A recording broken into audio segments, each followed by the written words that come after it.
to make $1 million, there's habits you got to do. We've done over 500,000 in solo leads in just a few months with him. Just keep hitting, just keep going, and don't give a fuck. Like I don't give a fuck at this point. I just keep going and going and going and going. I'm a fucking machine. Okay, if you got that same mentality, what the fuck you got to lose, man? Hey guys, coming to you from the bar in Emirates 8380, flying first class, basically for free. I'm going to show you how you could do that if you stick with me till the end of the video.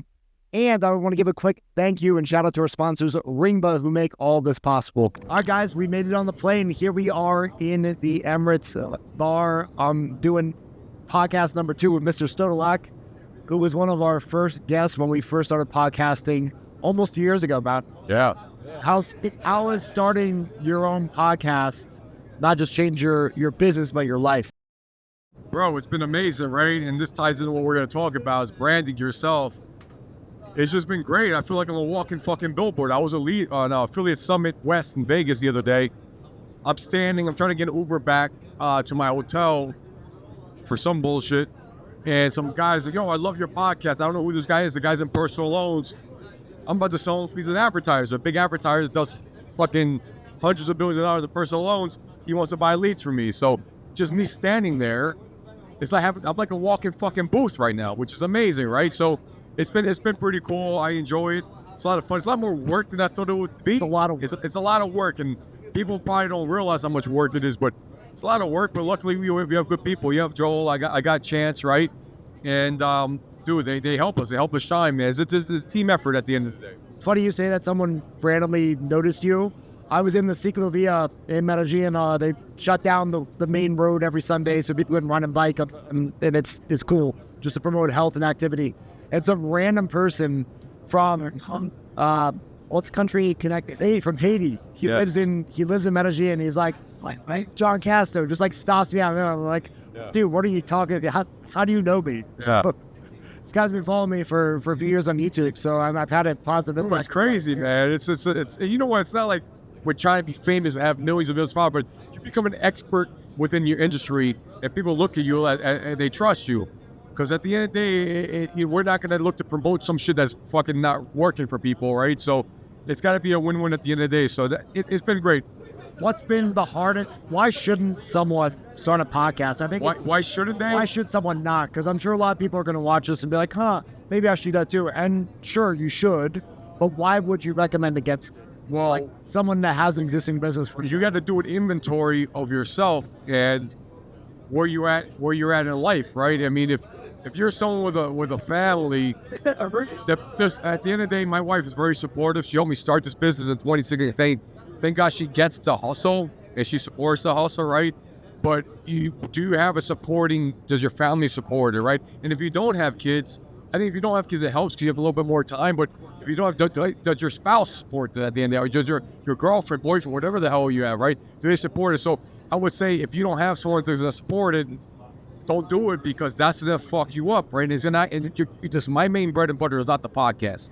I really don't make much money on the podcast. Help me make some money, but the money comes from my main company, Connection Holdings, and some other businesses I have, right? So the point is that don't think this is going to be something that's going to help you get from A to Z really fast. You know, you're going to make millions right away. It's like anything else. It takes time. Gary Vaynerchuk is a great example. He was on a podcast, the Wine Library. I think it took him 2 fucking years for that shit to monetize, right? We know Sean Kelly, great friend. It took him a little while to get that going, but once you get it going, it's like anything else. It's not going to happen right. Don't get into it if you're looking for short-term riches. Nothing works that way. This is 100% a long-term play. It's a long-term. How long? You've been doing this for like 8 years. I've had a YouTube channel. No. It's started 2019. December 2019, I put out my first video. It's like 6 years, bro. I wasn't that way off. 8 years, 6 years. Yeah. It's a long time. I've been doing this just over a year. You know, it's a lot of money. It's a lot of money. A lot of time. Time, yeah. So it's its own thing. You're gonna need at a minimum, I'm saying $40,000 to $75,000 just to produce. Just production quality. Maybe $100,000 honestly. Yeah. Stick with producer, travel, editors, no, fuck. It's way down. I was ready. Way over $100,000 honestly. So if you don't have that kind of money to fucking put into something, not knowing it's gonna work, don't fucking do it. Second of all, is your time. Because our time is valuable. Focus. Your focus is the other thing. So for me, luckily I have a great team. I got a great chief of staff. I mean, the fucking chief, she can run the business for me. I got a great chief on the team. I got a great business partner, Ed. Great people that allow me to be able to travel the world. The business operates, makes money. It's the ATM while the shit operates. So if you don't have that, I'm saying it's a great fucking question, Ed. Don't fucking do this. Listen, we're at Emirates. This is like our flight that we got is a $21,000 flight, right? 15 and change. 15, I thought it was 21,000. Oh, 15 and change each way. Like Maybe with tax, like 20K. yeah, so the point is that you're gonna have the capital. You're gonna be able to have some breathing room to be able to do this stuff. You're gonna have a good supporting network, family wise. Listen, my mother-in-law, shout out Gloria, great, helps us with the kids, big time. You're gonna have a whole. I'm fortunate. I'm very lucky. I got a lot of pieces of the puzzle that I'm able to do this, and you're gonna have those, right? And I'm saying, listen, if you don't have them, still give it a fucking shot. But it'll take you a little bit longer to get there. I'm not saying I'm not trying to be the person in front of the camera. Right? Yeah, and then, bro, you gotta fucking spend a lot of time on the camera. But for us, what we look to do is we like to kill multiple birds with one stone. I have podcast guests on the show, and we'll wind up doing business together. I'm making money off government contracting right now, bro. My father-in-law is involved in this business. It's fucking great. From a guy that I shot on podcast, Kevin Jennings, like 8 months ago. It's like probably my 5th or 6th guest. So I'm very good. Like we're in the bar at the Emirates right now. I connect a lot of people. I'm a great connector. So I'm also connecting my brains. How do I connect? Connection Holdings. Connection Holdings. Yeah, that's good. Good plug. Thank you. So how do I connect this with this and that, where I can leverage my time so someone else can run the business? That government contracted business, I spend 5 minutes a month on, and it doesn't make a huge amount of money. Make maybe $1,500 a month on. There's a lot of leverage with that. A lot of leverage, bro. But that $1,500 a month will turn into $5,000, $10,000. Now we're leveraging that for our roofing business, so we get government contracts for roofing, and that's how we'll make our money. So the point is that you also have to have the connects. I knew before I started the show that I had enough people that knew me and trust me that you jumped to like 2,000 subs. Correct, yeah, right away. 1,000 subs right away. That's like the magic number. I get 1,000 subs, and they would come on my show. I would leverage their network on my show as well, and we create win-win. So I say, if you don't have those pieces of the puzzle, we shout out like 6 or 7 or 8. Don't do it. But I'm the kind of fucking guy like, listen, bro, if you got one of them, give it a shot. And then you start to think what other piece of puzzle you need to make it happen. But it's not as easy as it looks. No. I think is what you're trying to say. If you wanted to actually become something. So speaking of rolling with the punches, we just roll with another punch. I lost my cameraman. He's on seatbelt time. He's on the rolling with the punches. Here we go. We're strapping in. I don't think we need to strap in. Oh, she said we have. She gave me an out. You got the seatbelt signal. There we go. We can't even see it. So, yo, roll with the punch, man. We're compliant here. Check yourself before you wreck yourself. Yeah, we lost our cameraman. As we know, he's flying tomorrow by mistake, 100%. Emirates wouldn't move it. I don't know why. I thought there was like the first class cabin's half empty. Me too, man. But anyways, I also I got a fucking espresso, man. I'm gonna get an espresso, man. We'll keep this shit rolling. Dude, do you want an espresso? Let's get a fucking espresso. Yeah, let me ask Inez. Speaking of roll with the punches, I'm obviously not the best with this technical hardware stuff when it comes to filming. I just turned off the mics instead of putting on the recording. I did the opposite, so we're back. So tell me about what's the highest ROI you can measure from doing podcasting? Yeah, listen, everyone thinks, fuck, and that's like the thing with affiliate marketing and what we do. Sometimes I worry about what we do. Right now we're in Emirates First Class seat. This is like a $20,000, $30,000 seat we have, right? We hacked our way through that too, but just so you know. But with John and my boy Alex Chavez help, man. But the point is that nothing's easy, man. Everything takes fucking time. If it was easy, everyone would be fucking doing it, right? So a lot of people that have jump into this, you gotta know it's gonna take time like anything else. I didn't really start making with online money, making money with my company till 2019. I started in 2016, had some ups and downs, 2017, 2018. Almost thought I was going out of business in 2018. And 2019, I turned the corner. So I think from having done this for so long, I understand that shit's going to take a long time. Longevity of it. Longevity. And the success leaves clues. I say this all the fucking time on my show. Sean Kelly, digital social art, phenomenal podcast. You and I both know him, great friend. He said to me, Dave, keep doing what you're doing.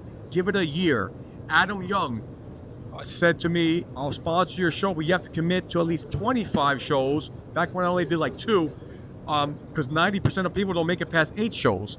and now it's 90% will make it past 8, and now I'm over 50, right? And then so he said that, and then I have a mentor, Brendan Boyd, who told me that you gotta get to 100 podcasts. You get to 100, and then things start to move. So that's it becomes like a habit at that point. Yeah, it's because of habit. You know that, bro.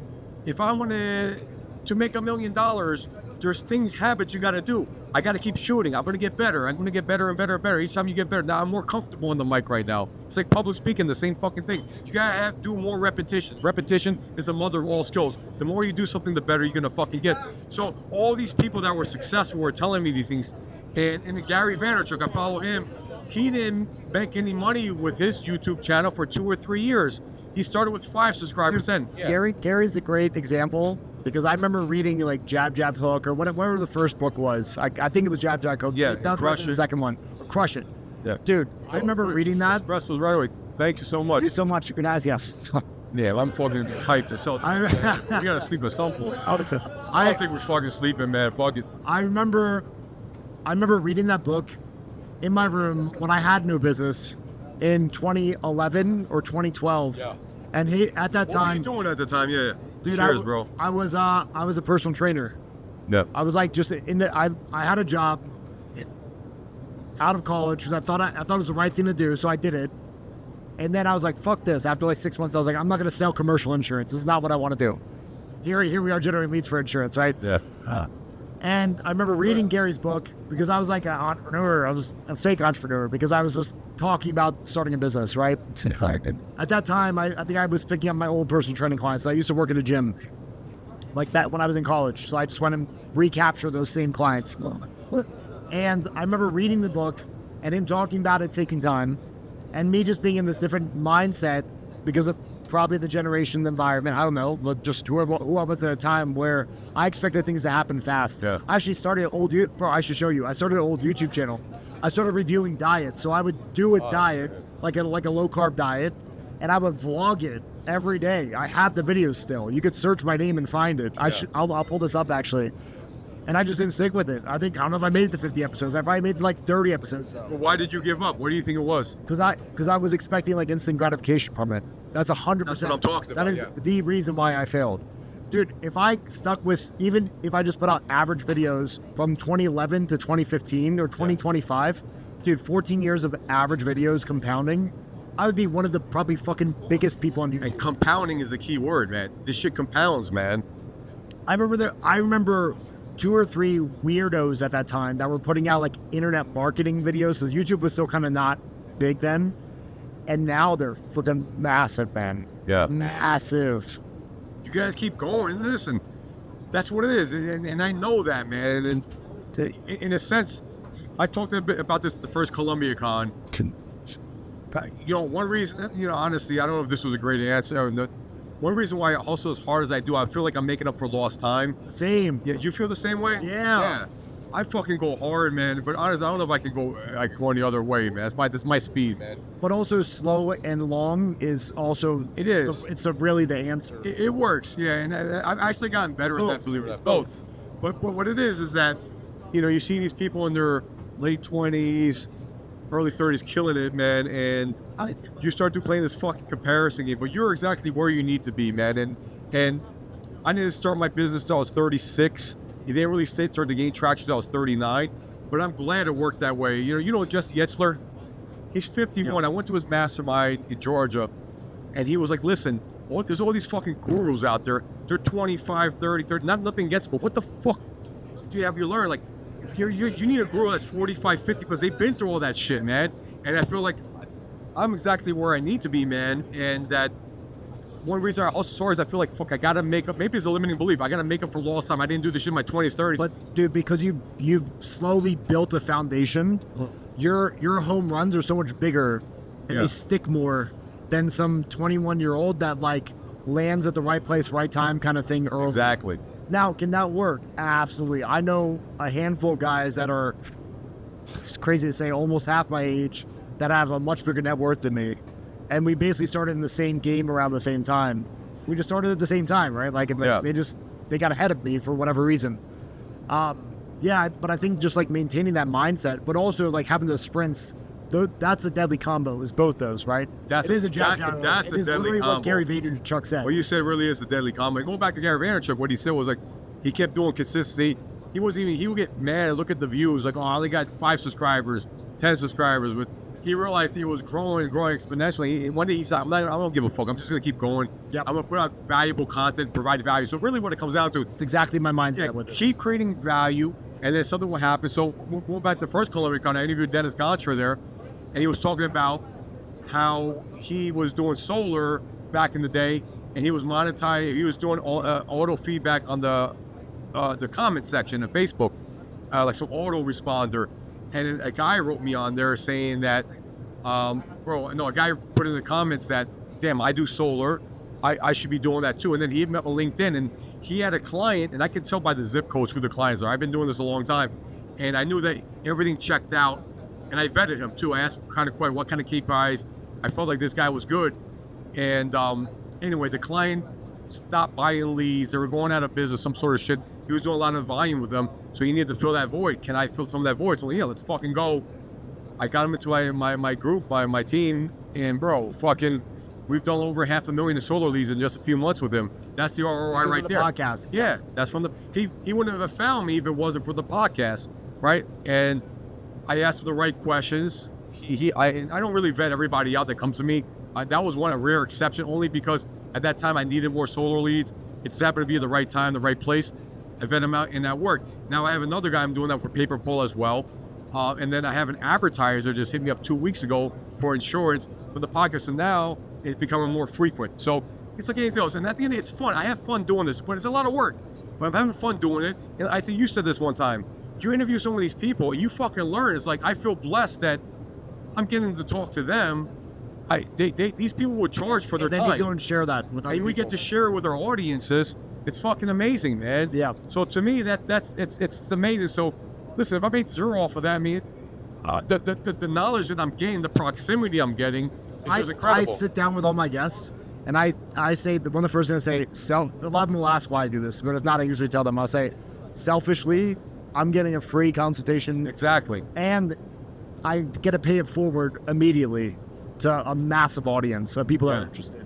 And going back to like viewer counts, I've heard that before, where it's like someone put in a really good perspective. I think it was Hormozy put in a good perspective. He's like, do you know how hard it is to get 100 people to sit there and listen to you in person? That's true. You're taking for granted the fact that like only 5 people or 500 people view a video, right? Like, I think that keeping the perspective, you only need one, right? If you're trying to sell, if you're pitching something, or you're trying to get buy-in, you only need one, man. Like, it's not that hard, right? Yeah. That's true. What are you most excited about? Here it is, early 2025. What are you most excited about with the podcast this year? Like, what's like your hopes and dreams with it? That's it. Columbia Con 2 was awesome, right? It really, it was like what you said, to get 100 people to listen. People's time is valuable right now. It's more valuable than money. Attention. Their attention. Yeah, their attention. Gary Vee's got a book, Day Trading Attention. You're trying to get people's attention. That's what we do as marketers. We're trying to get people to click on our ads, fuck the other ad, click on my ad, right? It's almost like a beauty contest. That's what it is, right? That's what it is at the end of the day. So Columbia Con 2, really open mics. The first one, we had sponsors. No one had to pay. We had to pay for hotels. This time, people had to pay to come. We had 40 people who came, and they came from all over the world. They paid, man. And it was fucking great. So that opened my eyes. I want to do more masterminds in cool locations. I want to get bigger guests, and I want to listen. Digital marketing. We know a lot of the big players. Digital marketing. We've had them all on our show for the most part. In our small industry, like our blue industry. So yeah, how do we marry other industries? Exactly what I'm thinking. Yes. How do we create like this hybrid where we kind of get this bubble bigger? We kind of listen. The fucking Spanish came to America, right? They came to Texas. I was in Texas. I was learning about all this shit. They thought there were some resources there. They start having babies with the Indians. They start putting their seeds there, growing, blah, blah, blah, blah, for religious purposes, whatever the fuck. But how do we get this circle bigger? How do we plant more fucking seeds out there, right? Grow our community. So it's about growing the community with bigger, powerful guests. We're on right now. The networking on this has been insane. We're talking like fucking people hanging out with Steve Wynn, billionaires, giving them advice, and we're getting the guy just bought the banana for how many million? Yeah, these guys are friends with the guy who bought the banana for $6 million fucking dollars, man. We have proximity to these guys right now because we're on this. Yeah, they're right on the side of the plane right now. Yeah, they're on the other side hanging right out now, talking, networking. I connected these guys together. I'm trying to marry. The point is, we're trying to marry ecosystems, man. And by doing that, by creating value, they grow, we grow, everybody fucking grows. And remember, you're the one that connected us. So I want to bring more value to our audience. We want to go and just do fucking more fun shit. Have fun. Listen, life is short. My dad died a year ago. You know, it's funny. The last time I saw you, I got fucking hammered. I was so fucking hammered. I think I saw my dad's grave that day. I went fucking bananas. So the point is that fucking life is short. Enjoy your time with your family. Do whatever, and let's keep creating value for our audiences so that they can fucking grow. Their families can grow. Everybody can fucking grow. That's what it comes down to. What type of advice do you have for someone that's thinking about starting a podcast? Why should they do it, and like just summarize why they should and shouldn't? All right, listen, I'm old school, right? I was a bond broker 2003, and the old school shit wins. I do this to this day. I got this old board in my fucking office. I put all the biggest home improvement companies on there, one by one, and guess what? Little by little, we're like a hunter. We see there's a rhino out there. I'm gonna hunt that motherfucker. We hunt. Little by one, I check them off my list. When I was a bond broker, I would go after whales. You know, in New Jersey, Fort Lee, New Jersey, there's parts of northern Jersey where people have money. And those are the people that you want to buy bonds for you. They were known bond buyers. You have to know your audience. You have to know your target audience. So I start any business I do, any new venture with a list. Who's my audience, right? That example I gave you is the home improvement buyers. And yesterday I was looking at them again. I came from a show in San Antonio. I refined that list. I look at that list probably 10 times a day. It's in my subconscious. And little by little, I look back a week later, a month later, we locked this guy up. We hunted this guy, boom, boom, boom. And then we grow those accounts, right? So it's the same thing with the podcast. Before I started my podcast, I realized I have a network of very cool people, all successful people. And the commonality is that none of these guys came from money. None of them came up with a silver spoon in their fucking mouths. They all hustled hard, and that's the common denominator. I did too. So they're willing to get on the show with me because they know I'm the same way. I've created value for them, and by being on my show, I'm going to expose them with something, get them outside their comfort zone, and we all grow together. So I think you have to do that kind of checklist. Who can you bring on your show that can create value to your audience, right? And if you're not there yet, don't do it. But start building that audience. Just put out good content. Put out good fucking content. Or you don't even need the audience. If you have something unique, if you're a good TikTok publisher, where are they talking? We're doing a cheers. We're coming to you guys in a minute. Yeah, we'll come on that side soon. So the point is that if you have some value that people can relate to or benefit put from, out their benefit from, then do it. With the expectation of nothing in return. Yeah, with the expectation of nothing in return. That's the sauce. And that's what that is the sauce. And that's what we talked about in the very beginning. Listen, I got people that can run the business without me being there, right? And if you have that, that's a luxury. If you have that kind of luxury, that helps you work in other things and grow those other things. So yeah, that what you said, that's really the sauce. No expectation in return. It's not gonna always work the fuck out, but just keep hitting, just keep going, and don't give a fuck. Like I don't give a fuck at this point. I just keep going and going and going and going. I'm a fucking machine. Okay, if you got that same mentality, what the fuck you got to lose, man? Mamba. Listen, we're gonna be dead in 50, 60, 70 years. What the fuck are we worried about, man? Just keep going, man. Who gives a fuck this guy don't like you? This person don't like you? Just fucking keep going. You gotta keep going, right? And guess what happens, man? Your kids see that, they become next level motherfuckers. Their kids become less level motherfuckers, and boom, you just keep growing. Let's go, baby. That's what it comes down to. Yo, I got a quick idea. Yeah. And just want to take a quick break from this podcast and introduce you to some of the really awesome people we've have the privilege and be blessed enough to meet flying here, first class and business class, hang on the bar. So first, what's your name and what do you do? Oh, hold on. We need a mic on you. My name is Abbas, but my friends call me Abs. Call me whatever you want. My mom calls me a mistake. You was talking about cool people. No one's cool as these guys. I'm actually jealous of these guys, because they get to be with themselves like all the time. So that's just me, and I'm gonna pass the mic. Hold on. What do you do? What's some cool stuff you've done? All right. I've been to 243 countries and territories. Just 243. Like 4 places you haven't been to, right? 4 places. North Korea, Sudan, Ukraine, and Greenland. and then I'll be the first Arab to go to every country on the planet. First Arab to do it. That's freaking awesome, man. It's been a journey. It's been a journey. Cool. Awesome, brother. Let's do the next.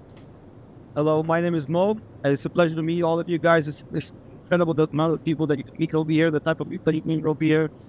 I work in the banking industry. He's pretty much boring. Just 100%. yeah, you order school or something. There you go. But thank you so much for that. To meet all of you guys. It's been an absolute pleasure. I'm going to pass it to the next one. Come on out of the corner. No emergency exits on this plane. Yeah. My name is Barry Goodman. I own a parking garage management company in DC. We've been in business for 25 years. And my passion is racing parking. That's one. So I've taken parking to the next level with high-end car storage. And now my wife and I are traveling to Bahrain to go meet with the Red Bull team and discuss building a RB19 race car. Because it's what I'd love to do. So that's the trip we're on. We met these awesome guys, everybody here, and we were having the trip of our life. What? Do you want to share the other part of the trip? Or no? You don't have to. I'm going to stop there. Cool. Yeah. That works. Yeah. We'll edit that out too, by the way. And then my beautiful wife. We'll add that in. Okay.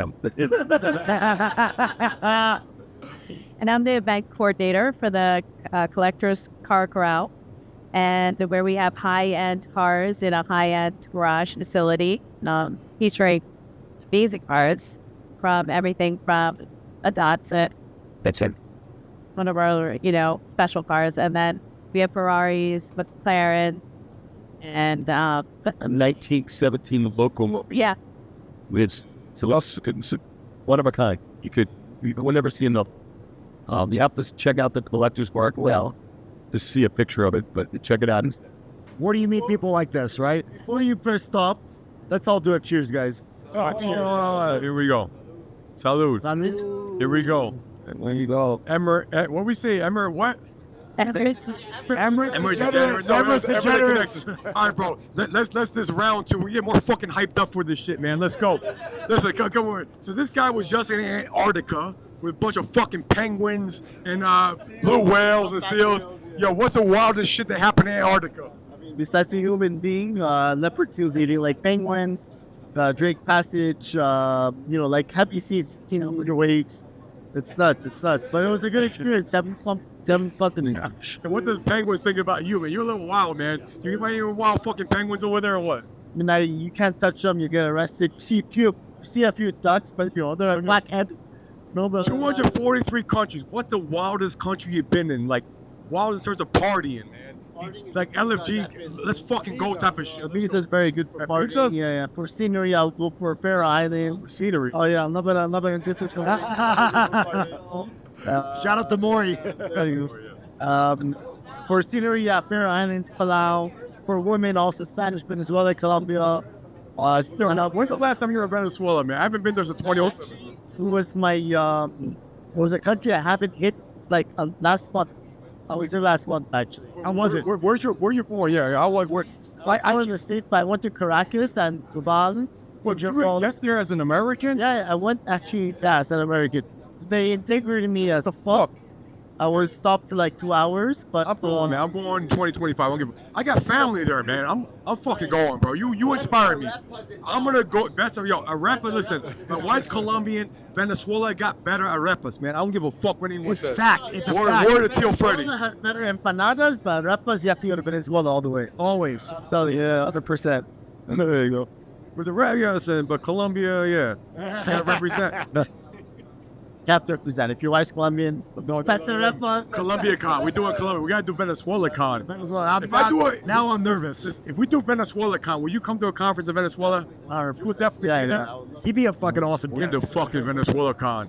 We're gonna have to do it in Caracas, sir. Caracas was nice. You know what actually is astonishing? Venezuela, this is the biggest country. I'm not like the most country that has the biggest petroleum reserves on the planet, more than Saudi Arabia, right? Yet it's one of the poorest countries. But when I was there, the people were amazing. They're the best people. And People aren't the problem. You know that. Yeah, I know. People aren't the problem. But anything you wanted, you're in a taxi, you want to pay for gum. You're paying, you want to pay for your hotel, they'll tell me Zelle me. It's US Chase account, like Zelle. It's not cash. Everybody wants the money. Is it easy? That's fast. It's quick. It's an American. That's why crypto did well over there. That's why crypto was blowing the fuck up. See, they accept Zelle. They accept Zelle. Fuller. So what you bullish, you bearish crypto? Would you buy Bitcoin at these current levels? Listen, when you get in a taxi car and the taxi driver starts talking to you about Bitcoin, you know you're too late. Yeah, I agree. You know, so that's basically everything. Like I've been invested since 2012, 2013. We all make money. We all are happy. But now it's bullish. You have crypto, and then you have and now you have affiliated marketing. Now you have AI. You know, the world evolves. If you want things to stay the same, you have to change. So what do you think is the next AI? AI? Yeah. Definitely. What if there was you watch baseball, 9 innings in baseball? What inning are we in AI right now? Second. We're still Second? Yeah, we're still. When you just start, we haven't hit. Everything like that. Oh no, we're tip of the iceberg. We haven't hit it yet. AI is very 100%. Hell yeah. This is right where we are right now. Say 2014 of crypto and AI right now. Well, That's some big shit right there. I bought 300,000 Ripple for $80. Now they're worth 1.2 million. $80, 2013. Today, AI is bad right now. I'll fail it. That's beautiful, man. But where exactly in AI though? Like when we say AI is so fucking broad, you got Tesla coming with the robots, right? You got weird call centers, there's AI call centers. Companies. I mean, everything's going on. Chips, NVIDIA, like all these companies are heavily invested in AI. So everything's gonna work in AI. You have cameras right now. Your camera that you're taking a video of us. Hello, what's up? How are you? The new iPhone's gonna have AI. They're gonna have tracking for faces. They're gonna have tracking for everything. You want to release something. It's gonna get nuts. We can't even predict what is gonna come. You know, right now on the iPhone, you can like erase people behind all your document. Imagine the AI features. Yeah, it's pretty wild. Pretty wild. Good. Cool. All right, man. Let's move around. We're gonna talk to your brother. Your brother. Let's go. Working way more. Bang. Who wants to work way more, baby? Fucking way less. There you go. See, like that is just something I was just talking about. That, like, one of the best things that I've ever inherited from the people that are around me, and it was never money. It was the mindset to make something out of nothing, that the world owes you nothing. And that facts. Well, 100%. So the world owes you nothing, and that you'll always be able to make something out of nothing. And 100% is gratitude. You have to be grateful for everything that you have to understand that you're not entitled to anything. And from that mindset, it's not what you know, it's how you find out the things that you don't. Bro. And that's how you. How do you teach a generation that thinks that they're entitled to everything that they're not? Like I just said a couple of seconds ago, it's gratitude. Like you have to be grateful for what you have, and it's literally the path to success to anything that you want to do. As long as you're grateful, you'll get as far as possible. Yeah, because even if you don't like what you're doing, if you're grateful for it, you'll do it like you like it. That's it. That's true. That's 100%. It sets the tone for your day too, man. When you wake up and you think of 3, 4, or 5 things you're grateful for, I mean, you have no choice but to have a good day, because what else? I mean, you already set the foundation for the rest of your day, right? Exactly. Your most important commodity is your time. Yeah. And once you realize that no amount of money is ever bought a second of time, and once you realize that, you'll try to make the most out of it. When I count my blessings, I count you guys' choice. Love this guy. He ate the blessings. Just to end this in time, and to end like the way we were saying, cheers. May you live for as long as you want, and not want for as long as you live. Cheers, everyone. So that calls that. Salud. Stood there, pull. You were pouring fist. Well, that was great. That was powerful. How we top that? I don't know. We can't. Happy wife, Happy wife, happy life. Bam. All right, listen. Marriage. Let's talk about marriage. Yes, Brad. Yeah. So how long you guys been married for? Let's talk. This is a real topic. We've done entrepreneurs, business, and relationships, right? Because you guys work together. You guys have built the business. You have kids together.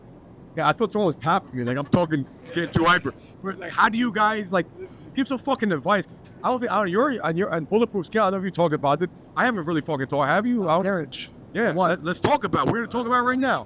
married 27 years. We've been together for 30 in June, this June. That's back in the other century. Yeah, right? I know. 21st century. That's some real, no serious shit right there.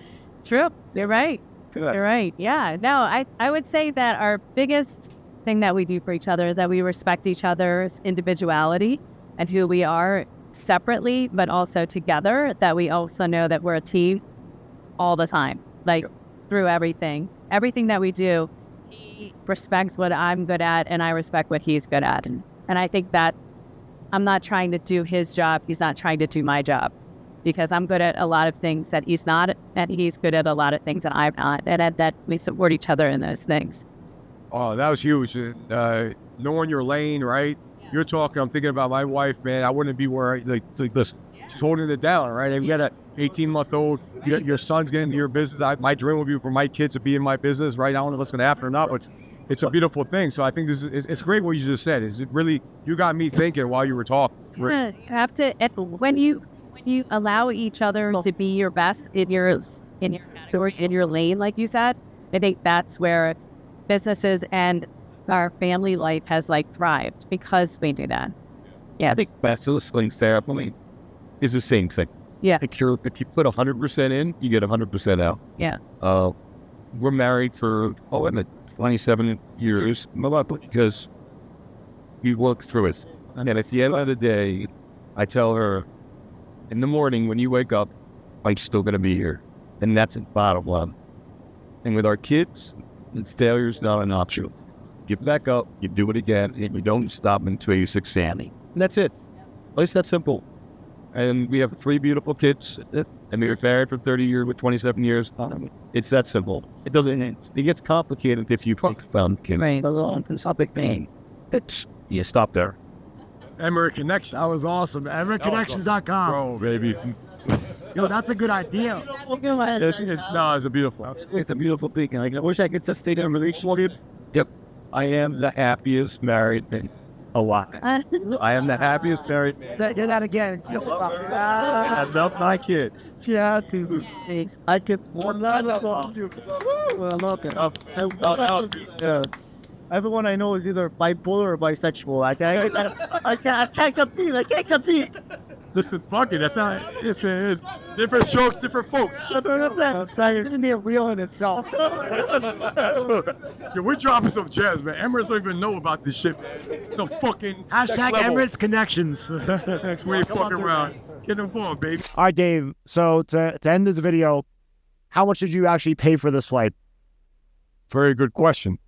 This flight, just so you guys know, retails one way. I believe it retails for $15,000 to $20,000. Maybe before taxes, about at least 50. So somewhere around there, right? So we got a round trip, and you know how we did it?